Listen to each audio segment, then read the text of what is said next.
Hello दोस्तों, study 24+ में आप लोगों का स्वागत है। मैं हूं पिंटू कुमार और आज आप लोगों के लिए यानी कक्षा 10 के लिए हम एक शानदार टॉपिक लाया हूं, थेल्स प्रमेय का विलोम। थेल्स प्रमेय का विलोम बोले तो 6.2। तो देखिए दोस्तों, क्वेश्चन ये रहा आपका स्क्रीन पर।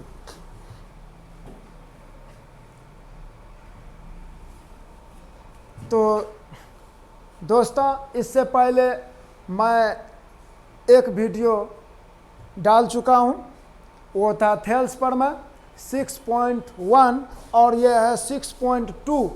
उसी का अपोजिट है यानी विलोम है और ये दोनों भाई हैं। अक्सर ये क्वेश्चन जो है स्टूडेंट को डिफ़िकल्ट में डाल देते हैं।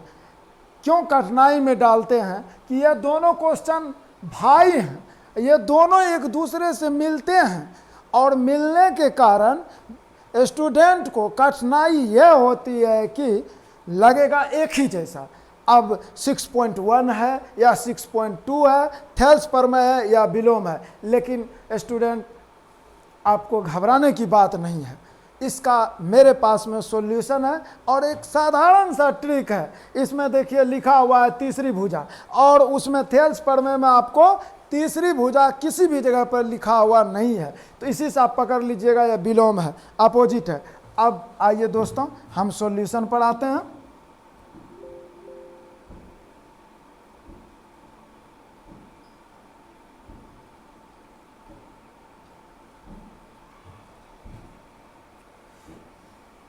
According to question, at first हम प्रश्न पढ़ेंगे और जो प्रश्न कहेगा हम उसी को लिखेंगे, दूसरा हम कुछ भी नहीं लिखेंगे।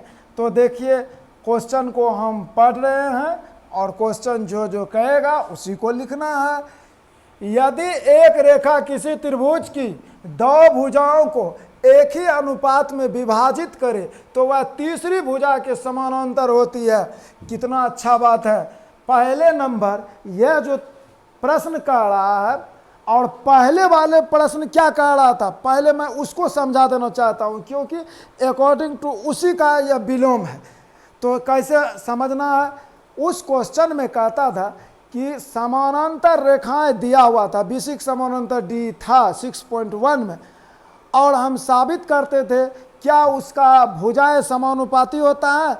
That means AD/BD equal to AE/C, यह हम साबित करते थे। लेकिन यहाँ जो है आपको समानुपात दिया हुआ है। यदि एक रेखा किसी त्रिभुज की दो भुजाओं को एक ही अनुपात में विभाजित करे, यानी यहाँ आपको दिया हुआ ही है AD/BD इक्वल टू AE/C, तो हमको साबित क्या करना है, तो वह तीसरी भुजा के समानांतर होती है।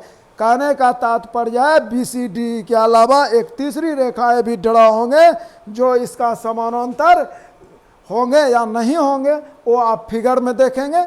बाकी आप आगे देखिए कैसे कैसे क्या होता है। दोस्तों 100% गारंटी है आपको यह प्रश्न समझ में आएगा। तो सबसे पहले एट फर्स्ट प्रश्न पढ़ेंगे, उसके बाद फिगर ड्रॉ करेंगे, उसके बाद इसका हम सॉल्यूशन देते जाएंगे। तो देखिए दोस्तों, यदि एक रेखा किसी त्रिभुज की दो भुजाओं को एक ही अनुपात में विभाजित करे, तो पहले हम एक त्रिभुज को ड्रॉ करेंगे और इसका नाम भी लिख देंगे, त्रिभुज ABC। अच्छा, अब क्या करेंगे, B6 समानांतर एक D रेखा को हम ड्रॉ करेंगे, कर दिए, और जो किए उसको लिखेंगे। और यहाँ तक हम पढ़े, यदि एक रेखा किसी त्रिभुज की दो भुजाओं को एक ही अनुपात में विभाजित करे, तो इसके बारे में हम लिखते हैं।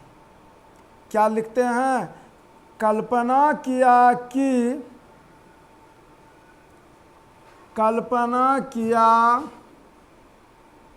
कि ABC एक त्रिभुज है, एक त्रिभुज है जिसमें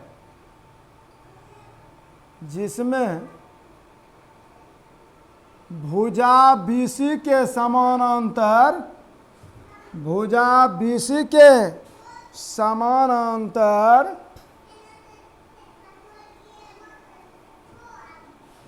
भुजा BC के समानांतर D कोई सरल रेखा, D कोई सरल रेखा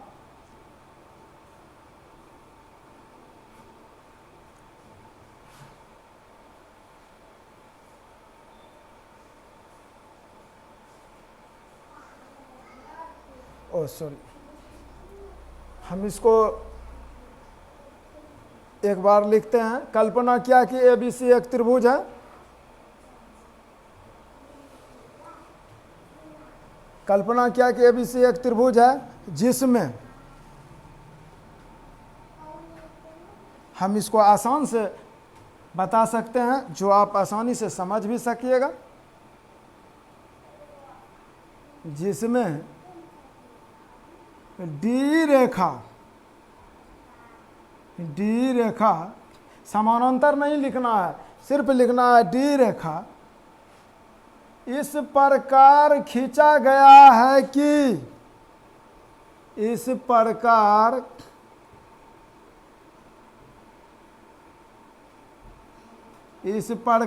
खींचा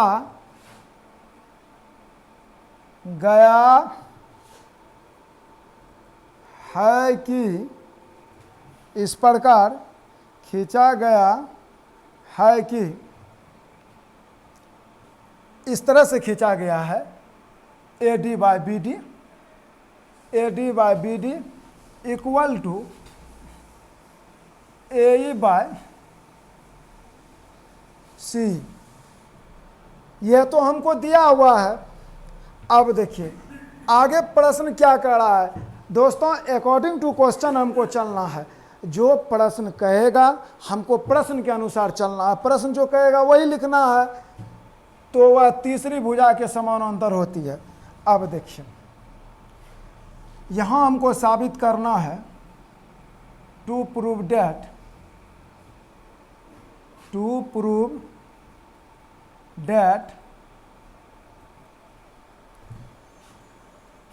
BC समानांतर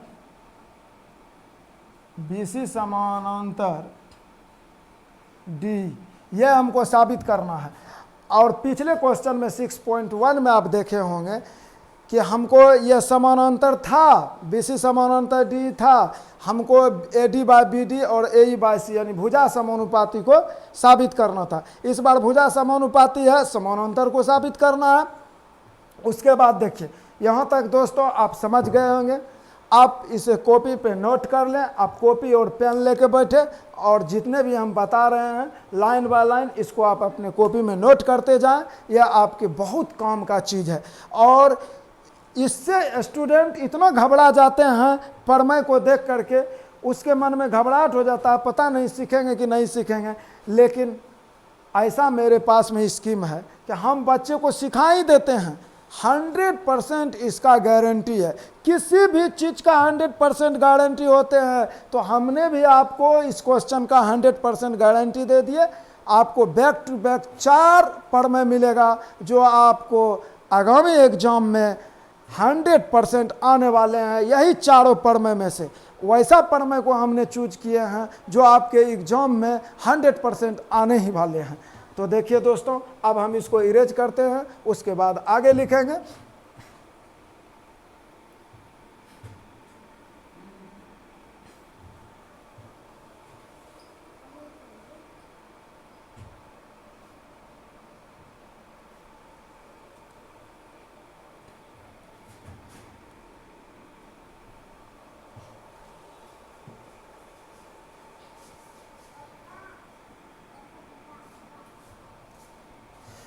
तो दोस्तों आपने देख लिए कि BC समानांतर DY यह हमको साबित करना है।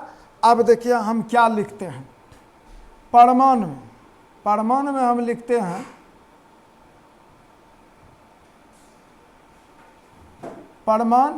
परमाणु बोले तो प्रूफ।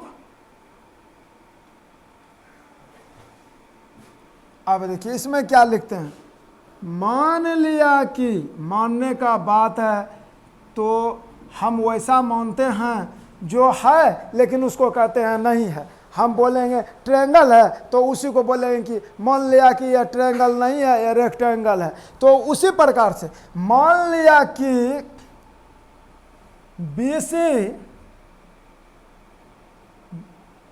के समानांतर, मान लिया कि BC के समानांतर D नहीं है, BC के समानांतर D नहीं है, BC के समानांतर D नहीं है और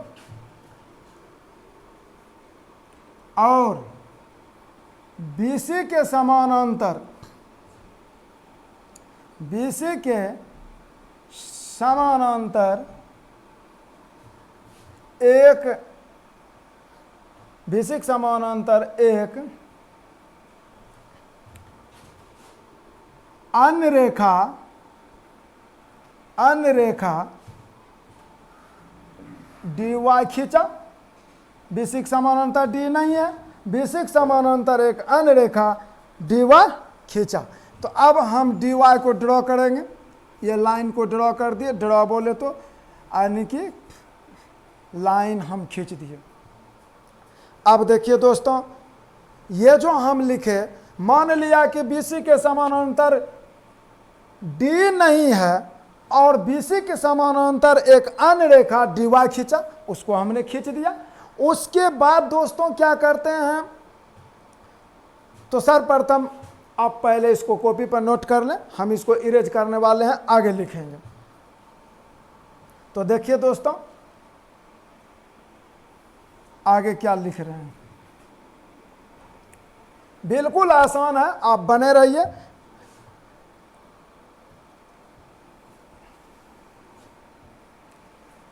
तो देखिए, जब हम मान लिए कि BC के समानांतर D नहीं है, BC के समानांतर एक अन्य रेखा, अच्छा DY खींचा, DY ही नाम दे देते हैं, DY खींचा, तो अब हमको इससे मतलब नहीं है, या D से मतलब नहीं है, हमको मतलब है DY से।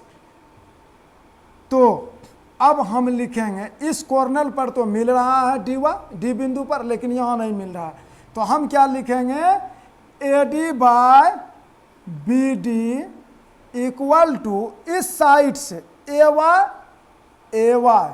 Bye CY, AY by CY। देखिए AY हो गया और CY हो गया, CY हो गया।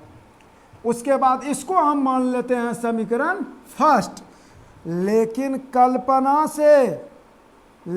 कल्पना से आपने क्या पढ़े हैं, आप उस पर गौर कीजिए दोस्तों, जो आप पहले पढ़ लिए हैं उसी को लिख दीजिए। है क्या इसमें, आपने पढ़े थे, पहले आप लिखे थे कि त्रिभुज ABC में D कोई सरल रेखा खींचा गया है। तो जब खींचा गया तो बोला क्या, किसी दो भुजाओं को एक ही अनुपात में विभाजित करे। तो आप लिखे थे AD by BD equal to AE by C, ठीक। उसके बाद आपने बोले, यानी कि according to question, that means question ने बोले कि आप बताइए कि BC के समानांतर जो है D नहीं है, तो क्या है, BC के समानांतर एक अन्य रेखा हम DY ड्रॉ किए यानी DY खींचे।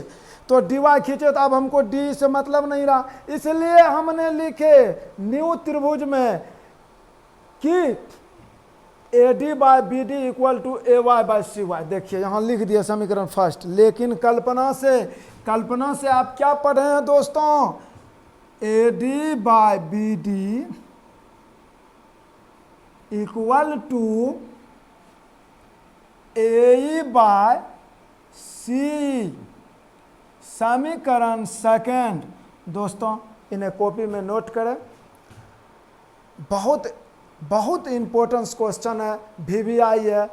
VVI बोले तो वेरी इंपॉर्टेंस, यानी बोर्ड मॉडल, BM भी इसको कहा जाए। अब देखिए समीकरण फर्स्ट और सेकंड से लिख दिए दोस्तों, अब हम इसको इरेज कर रहे हैं और आगे लिखने वाले हैं। इसमें हम क्या देख रहे हैं दोस्तों, समीकरण फर्स्ट और सेकंड से लिखे, समीकरण फर्स्ट और सेकंड से, तो इसका अर्थ होता है जो मिलेगा उसको हम छोड़ देंगे और जो नहीं मिलेगा उसको हम लिख देंगे। दोस्तों यह देखिए AD बाय BD यह मिल रहा है, इसको छोड़ देंगे और जो नहीं मिल रहा है उसको लिख देंगे।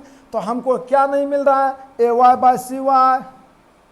अच्छा, इसको इरेज कर देते हैं, फिर हम लिखते हैं, इससे नीचे लिखेंगे दोस्तों, इसे आप कॉपी पर नोट करते जाइए।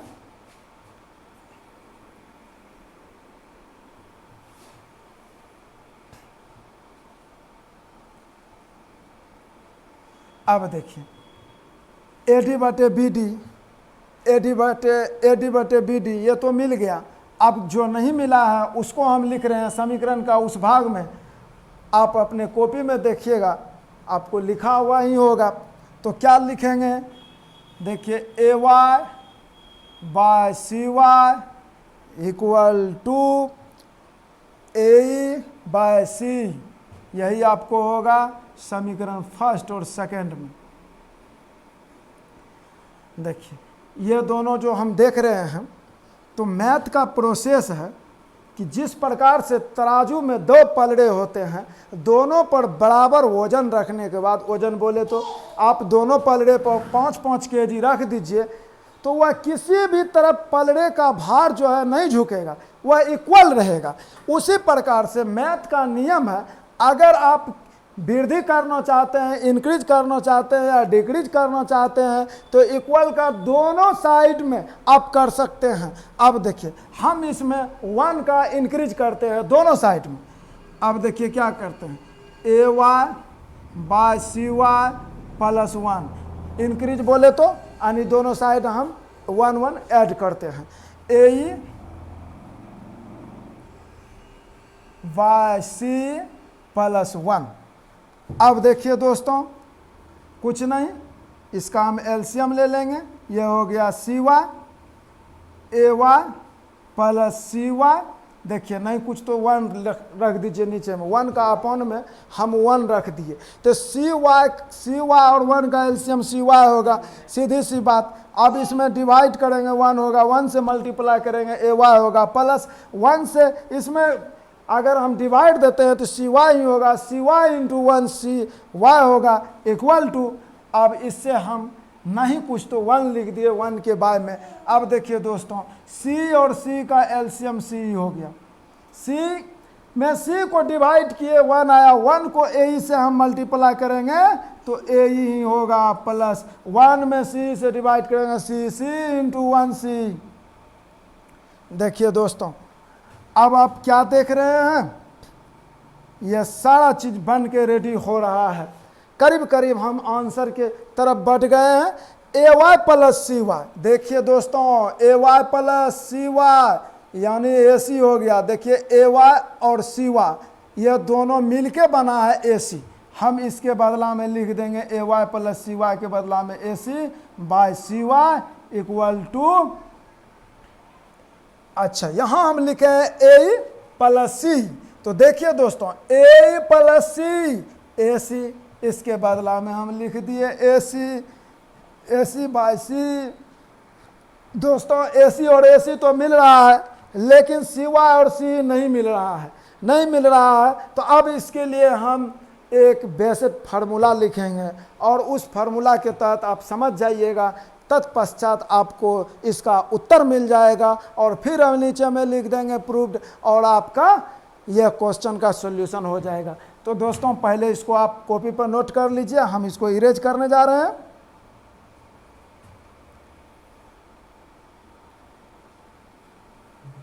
CY C ये दोनों सिर्फ बराबर नहीं है, लेकिन AC और AC तो बराबर है।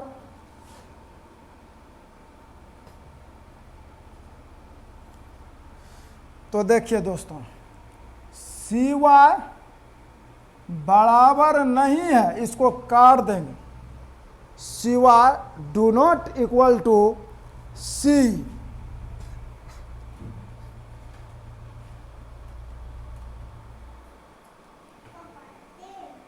सी, ये एक दूसरे का बराबर नहीं है। यह क्यों नहीं है?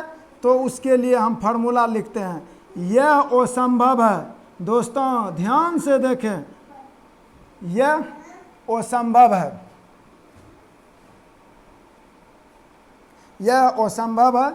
यह संभव तभी हो सकता है, यह संभव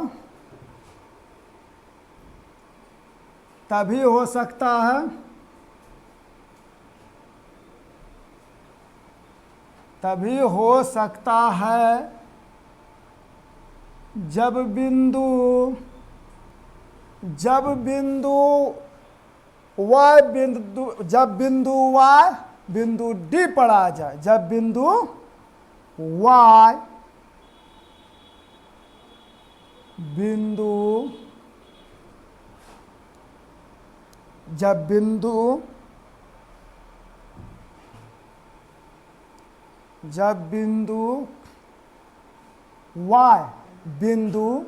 D पर आ जाए। तो दोस्तों आप जान रहे हैं, जब बिंदु y बिंदु D पर आ जाएगा तो यह समानांतर हो ही जाएगा। तो हम कह सकते हैं दोस्तों D समानांतर BC। ठीक है, बोले तो BC समानांतर D लिखिए या D समानांतर BC लिखिए, दोनों तो बराबर ही होगा। इसको हम कह सकते हैं प्रूव्ड। 100% गारंटी है कि मेरे द्वारा सॉल्यूशन पर मैं किसी भी नोट, गाइड, पासपोर्ट में नहीं मिलने वाले हैं। यह बिल्कुल एक टीचिंग एक्सपीरियंस का खास मेहनत का परिचय है जो आप लोगों के लिए मैं लाया हूँ। 100% गारंटी है कि आपको बोर्ड में एक अच्छा मार्क्स आएगा और आप अच्छे नंबर से पास होंगे। यह तो हमने वर्षों से करते ही आ रहे हैं, तो आपके लिए भी कर रहे हैं। बैक टू बैक आपको वीडियो मिलते रहेगा। इस वीडियो के बाद मेरा 2 वीडियो परमे का लोड हो चुका है। बैक टू बैक मेरा 2 वीडियो और आने वाला है और 4 वीडियो आपको यूट्यूब पर मिलेगा, जो चारों वीडियो काफ़ी इम्पोर्टेंस है और इस बार एग्जाम में आएंगे। फर्स्ट सिटिंग में 2 वीडियो, सेकंड सिटिंग में 2 वीडियो आना ही आना है इसी वीडियो से। यानी ईच वीडियो इक्वल टू 1 परमे, 1 परमे इक्वल टू जो भी मार्क्स होंगे आप प्रीवियस पेपर में देख लेंगे परमे का मार्क्स क्या होता है। तो दोस्तों इस क्वेश्चन के साथ मैं आप कुछ कहना चाहता हूं, अगर मेरा पढ़ाई अच्छा लगता है, समझ में आता है, तो आप हमारे चैनल को सब्सक्राइब करें, लाइक करें और अपने दोस्तों में शेयर करें। दोस्तों एक चीज़ और मैं बता देना चाहता हूं, अगर आप इस तरह का वीडियो पढ़ना चाहते हैं तो स्टडी 24+ पर जा कर के आप लिखिए बाय पिंटू सर। अगर आप फुल कोर्स प्राप्त करना चाहते हैं क्लास 10 का सभी सब्जेक्ट का, तो हमारे यहाँ पार्टिकुलर सब्जेक्ट बाय सब्जेक्ट एक एक्सपीरियंस एका पर एक टीचर हैं हमारे इंस्टीट्यूट में, जिसके द्वारा आप सब्जेक्ट को पढ़ेंगे। तो आप पेड कोर्स लेना चाहते हैं तो पेड कोर्स लेने के लिए, ज्वाइन करने के लिए आप इस नंबर पर कॉल कर सकते हैं। आपको सारा जानकारी मिलेगा बिल्कुल कम पैसों में। इतना स्टूडेंट को सुविधा मिल रहा है कि एकदम एका पे एक एक्सपीरियंस वाले टीचर है, पार्टिकुलर सभी सब्जेक्ट का, जो आपको पढ़ाएंगे और पेड क्लास आपको मिलेगा। इस नंबर पर आप कॉल कर सकते हैं पेड क्लास के लिए, बोर्ड पर दिया गया है। Thanks for watching, take care, have a nice day.